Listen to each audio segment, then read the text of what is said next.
लेकिन भगवान की किसी पर विशेष कृपा और किसी पर न्यून कृपा ऐसा नहीं है। भगवान की कृपा सब पर समान रूप से बरस रही है। सुनते हैं तेरी रहमत दिन रात बरसती है, एक बूंद जो मिल जाए कली जीवन की खिल जाए। जब दिन रात मूसलाधार बारिश हो रही है सब पर समान रूप से, किसी पर ज़्यादा किसी पर कम ऐसा नहीं। जैसे सूर्य अपनी किरणों को सब पर समान रूप से बिखेरता है। अब उन किरणों को कौन कितना संयोज पाता है, उसका कितना सदुपयोग कर पाता है, यह व्यक्ति व्यक्ति पर निर्भर है। इसमें सूर्य को दोष नहीं दिया जा सकता। सूर्य किसी के साथ भेदभाव नहीं करते। तो ऐसा नहीं है कि इन पर ठाकुर जी की विशेष कृपा है, सब पर कृपा उतनी ही बरस रही है। तो फिर फर्क कहाँ पड़ता है? फर्क पड़ता है हमारी पात्रता में। अपनी अपनी पात्रता के अनुसार हम उनकी कृपा को संजो पाते हैं। जैसे मान लीजिए एक मैदान में एक ट्रक से घड़े लाकर गिरा दिया जाए, बहुत से घड़े, तब तक आकाश में काले काले बादल छा गए, मूसलाधार बारिश शुरू हो गई। 1 घंटे तक मूसलाधार बारिश चली, बारिश बंद हो गई। अब आप उन घड़ों को जाकर निरीक्षण करें तो आप पाएंगे कि सब घड़ों में बराबर जल नहीं एकत्रित हुआ है।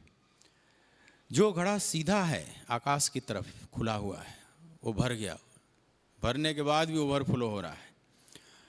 और कुछ घड़े बिल्कुल उल्टे पड़े हैं, औंधे, उनमें एक बूंद नहीं। कुछ आड़े तिरछे हैं। अब जितनी सन्मुखता है आकाश की तरफ, जितने जो घड़े खुले हैं जिस एंगल पर, उसी अनुपात में उनमें जल एकत्रित पाया जाता है। तो क्या इसमें कहा जाएगा कि बादल ने उन घड़ों पर विशेष कृपा किया जो भर के ओवरफ्लो हो रहे हैं? नहीं, बादल ने कोई भेदभाव नहीं किया। और भगवान भेदभाव करेंगे भी क्यों? सब मम प्रिय सब मम उपजाए। भगवान कहते हैं कि सब मेरी ही संतति हैं और सब मुझे प्रिय है। तो भगवान अपनी संतति से भेदभाव क्यों करे? भेदभाव तो एक वैसे भी विकार है, भगवान में तो कोई विकार नहीं, तो भेदभाव का तो प्रश्न ही नहीं। तो यहाँ एक बात समझनी है, हमारी पात्रता, ये असली बात है। पात्रता से फर्क पड़ जाता है। तो कुछ शर्त है पात्रता निर्मित करे। जैसे घड़ा भरे, इसके लिए कुछ शर्त है। एक तो घड़ा सीधा हो, सन्मुख हो, माने आकाश की तरफ हो। पर कुछ और भी शर्त है। मान लीजिए घड़े के ऊपर कोई ढक्कन लगा हुआ है, घड़े का मुंह बंद है, फिर भी मूसलाधार बारिश होती रहेगी और घड़ा नहीं भर पाएगा। अथवा एक तीसरी बात कि मान लो घड़े में पहले से कोई गंदा जल भरा हुआ हो, तो आकाश का जो स्वच्छ जल है वो धारण नहीं कर पाएगा, क्योंकि घड़ा को खाली भी होना होगा। तो 3 शर्त है।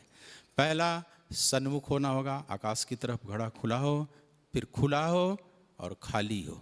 सन्मुख हो, खुला हो और खाली हो। ये 3 शर्त हमें पूरी करनी पड़ती हैं। सन्मुख होने का मतलब हमारे में भी ये तीनों गुण आएगा, तब हम उस पात्रता को धारण कर पाएंगे, उस कृपा को संजो पाएंगे, एकत्रित कर पाएंगे।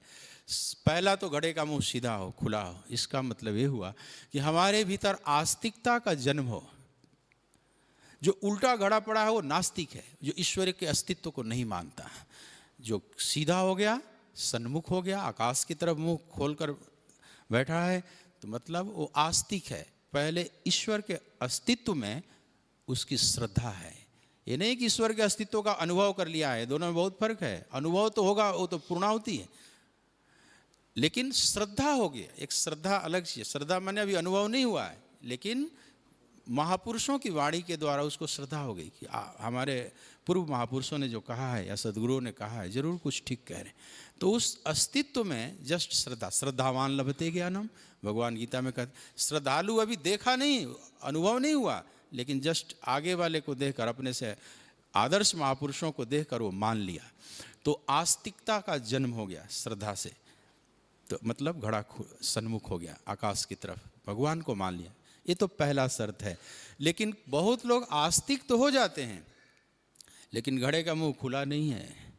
खुला होने का मतलब कि हम उन ज्ञान किरणों को आने नहीं दे रहे हैं अपने में, या ज्ञान की वृष्टि को अपने या वो जो गुरुओं द्वारा प्रदान किया जाता है, महापुरुषों द्वारा प्रदान किया जाता है सत्संगों के माध्यम से, वो हम अपने को खोल कर नहीं रखें, वो बंद है।